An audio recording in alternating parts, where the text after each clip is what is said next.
भारतीय राज्यव्यवस्था में प्रस्तुत है अध्याय भारत की राष्ट्रीय चिन्ह, राष्ट्रीय प्रतीक। सारनाथ स्थित सम्राट अशोक के सिंह स्तंभ के शीर्ष भाग को भारत सरकार द्वारा 26 जनवरी 1950 को राष्ट्रीय प्रतीक के रूप में अपनाया गया। इसके निचले भाग पर सत्यमेव जयते देवनागरी लिपि में लिखा गया है, जिसे मुंडोपनिषद से लिया गया है। राष्ट्रगान। जनगण मन को संविधान सभा द्वारा 24 जनवरी 1950 को भारत के राष्ट्रगान के रूप में स्वीकार किया गया। इसके रचयिता रविंद्रनाथ टैगोर हैं। इसको गाने का समय 52 सेकंड निर्धारित किया गया है, जबकि संक्षिप्त रूप में इसे 20 सेकंड में गाया जा सकता है। इसे सर्वप्रथम 27 दिसंबर 1911 को भारतीय राष्ट्रीय कांग्रेस के कलकत्ता अधिवेशन में गाया गया था, जिसके अध्यक्ष बिशन नारायण दत्त थे। राष्ट्रगीत। वंदे मातरम को राष्ट्रगीत के रूप में 24 जनवरी 1950 को स्वीकार किया गया। इसे बंकिम चंद्र चटर्जी के उपन्यास आनंद मठ से लिया गया है। इसे सर्वप्रथम भारतीय राष्ट्रीय कांग्रेस के 1896 के अधिवेशन में गाया गया था, जिसके अध्यक्ष रहीमतुल्लाह सयानी थे। राष्ट्रीय ध्वज। राष्ट्र ध्वज के वर्तमान स्वरूप को 22 जुलाई 1947 को अपनाया गया था।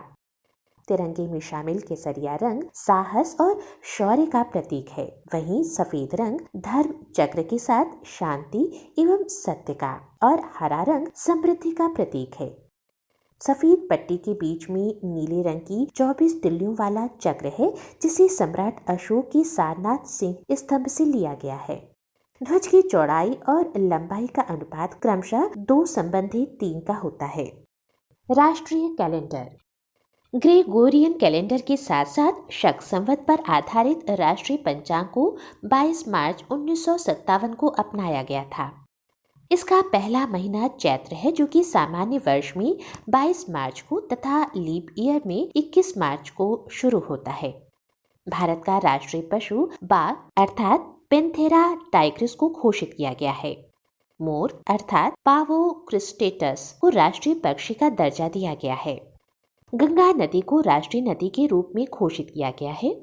राष्ट्रीय जलीय जीव के रूप में गंगा डॉल्फिन अर्थात सूस को मान्यता प्रदान की गई है। हाथी को राष्ट्रीय विरासत पशु का दर्जा प्रदान किया गया है। भारतीय राज्य व्यवस्था में आइए शुरुआत करते हैं नए अध्याय पंचायती राज की। पंचायती राज से तात्पर्य स्थानीय ग्रामीण स्वशासन पद्धति से है। भारतीय संविधान की नीति निदेशक तत्वों के अंतर्गत अनुच्छेद 40 के तहत ग्राम पंचायतों के गठन हेतु प्रावधान उल्लिखित है। 73वें संविधान संशोधन अधिनियम 1992 द्वारा पंचायतों को संवैधानिक दर्जा प्रदान किया गया है। 73वें संविधान संशोधन 1992 द्वारा भारतीय संविधान की भाग 9 के अंतर्गत अनुच्छेद 243 क से ण तक 11वीं अनुसूची के तहत पंचायती राज की व्यवस्था की गई है। 2 अक्टूबर 1959 को तत्कालीन प्रधानमंत्री जवाहरलाल नेहरू द्वारा पंचायती राज का उद्घाटन राजस्थान के नागौर जिले में किया गया था। आंध्र प्रदेश दूसरा राज्य था जहां 11 अक्टूबर 1959 को पंचायती राज का शुभारंभ किया गया। 73वें संविधान संशोधन अधिनियम द्वारा पंचायती राज की त्रिस्तरीय ढांचे, जिसमें ग्राम स्तर पर ग्राम पंचायत, खंड स्तर पर पंचायत समिति तथा जिला स्तर पर जिला परिषद के गठन की व्यवस्था की गई है। ऐसे राज्य जिनकी जनसंख्या 20 लाख से ऊपर न हो को खंड स्तर पर अर्थात माध्यमिक स्तर पर पंचायत का गठन न करने की छूट है। महिलाओं के लिए प्रत्येक स्तर पर 1/3 आरक्षण की व्यवस्था है। पंचायतों का कार्यकाल 5 वर्ष निर्धारित है। समय पूर्व पंचायत भंग होने पर निर्वाचन 6 माह के अंदर करवाना अनिवार्य होगा। 11वीं अनुसूची में वर्णित 29 विषयों पर पंचायतों को कानून बनाने की शक्ति प्रदान की गई है। मेघालय, मिजोरम, नागालैंड राज्यों में पंचायतों का गठन नहीं किया गया है। इन राज्यों में एक स्तरीय जनजातीय परिषद कार्य करती है। और अब एक नजर पंचायती राज से संबंधित विभिन्न समितियों पर। सर्वप्रथम 1957 में बलवंत राय मेहता समिति गठित की गई। अशोक मेहता समिति का गठन 1977 में किया गया। वहीं GVK राव समिति का गठन वर्ष 1985 में हुआ। LM सिंघवी समिति 1986, और पी के थुंगन समिति 1989 में गठित हुई। भारतीय राज व्यवस्था में आइए अब शुरू करते हैं नया अध्याय, नगर पालिकाएं। 74वें संविधान संशोधन अधिनियम के द्वारा संविधान में भाग 9 का अनुच्छेद 243 त से 243 य 6 तक तथा 12वीं अनुसूची को जोड़ा गया है। इसमें नगर पालिकाओं से संबंधित प्रावधान किए गए हैं। नगर पालिका 3 प्रकार के हैं: नगर पंचायत, नगर पालिका परिषद तथा नगर निगम। नगर पालिकाओं में महिलाओं के लिए 1/3 स्थान आरक्षित है।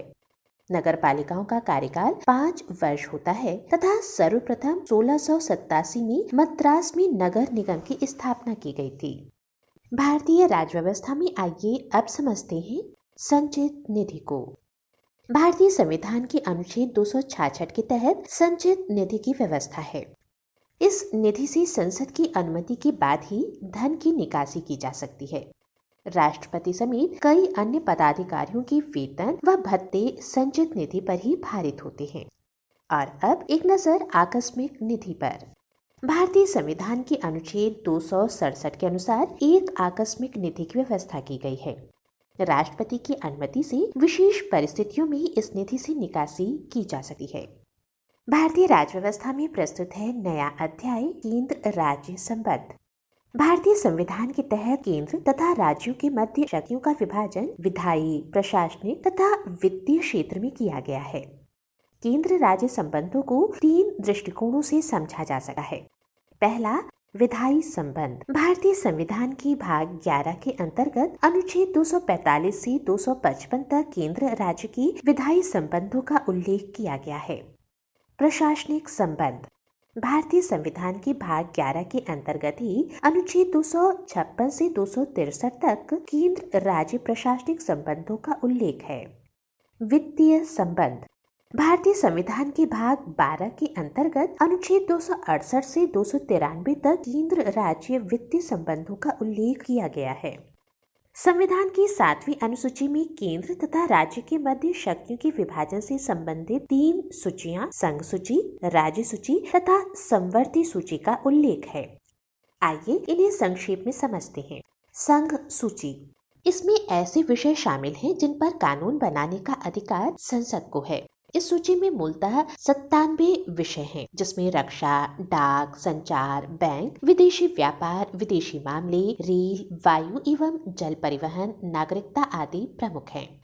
राज्य सूची। इसमें ऐसे विषय शामिल हैं जिन पर कानून बनाने का अधिकार राज्य विधान मंडलों को है। इस सूची में मूलतः 66 विषय शामिल हैं। इसमें कृषि, कारागार, भू राजस्व, लोक व्यवस्था, पुलिस, स्वास्थ्य, स्थानीय शासन आदि विषय हैं। संवर्ती सूची। इस सूची में शामिल विषयों पर केंद्र तथा राज्य दोनों कानून बना सकते हैं। दोनों कानूनों में गतिरोध होने पर केंद्र द्वारा निर्मित कानून मान्य होगा। इसमें मूलतः 47 विषय शामिल हैं, जिसमें जनसंख्या नियंत्रण, परिवार नियोजन, शिक्षा, सामाजिक एवं आर्थिक योजनाएं आदि शामिल हैं।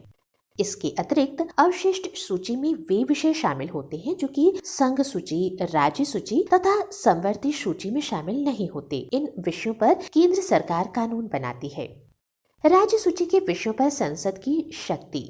अनुच्छेद 249 के तहत यदि राज्यसभा अपने उपस्थित तथा मत देने वाले सदस्यों की 2/3 बहुमत से राज्य सूची के किसी विषय को राष्ट्रीय हित का घोषित कर दे तो संसद उस पर विधि बना सकती है, परंतु इस प्रकार की विधि मात्र 1 वर्ष तक प्रभावी रहती है। लेकिन इस विधि को 1 वर्ष के बाद कई बार बढ़ाया भी जा सकता है। अनुच्छेद 250 के तहत राष्ट्रीय आपात अथवा राष्ट्रपति शासन के समय संसद को राज्य सूची के विषयों पर कानून बनाने का अधिकार प्राप्त है। भारतीय राज्य व्यवस्था में आइए समझते हैं नया अध्याय, अंतर्राज्यीय संबंध। अनुच्छेद 253 के तहत संसद को अंतर्राष्ट्रीय करारों को प्रभावी करने के लिए भारत के संपूर्ण राज्य क्षेत्र या उसके किसी भाग के लिए कोई विधि बनाने की शक्ति प्रदान की गई है। अनुच्छेद 262 के तहत 2 या 2 से अधिक राज्यों के मध्य अंतर्राज्यीय नदियों की जल के बंटवारे से संबंधित विवादों के निपटारे से संबंधित प्रावधान किए गए हैं। अनुच्छेद 263 के तहत राष्ट्रपति अंतर्राज्यीय परिषद का गठन कर सकता है। इसका प्रमुख कार्य केंद्र और राज्यों के बीच तथा राज्यों के बीच समन्वय स्थापित करना होता है। इसकी स्थापना पहली बार 1990 में हुई थी। प्रधानमंत्री तथा उनके द्वारा मनोनीत 6 कैबिनेट स्तर के मंत्री सभी राज्यों व संघ शासित प्रदेशों के मुख्यमंत्री एवं प्रशासक इसके सदस्य होते हैं।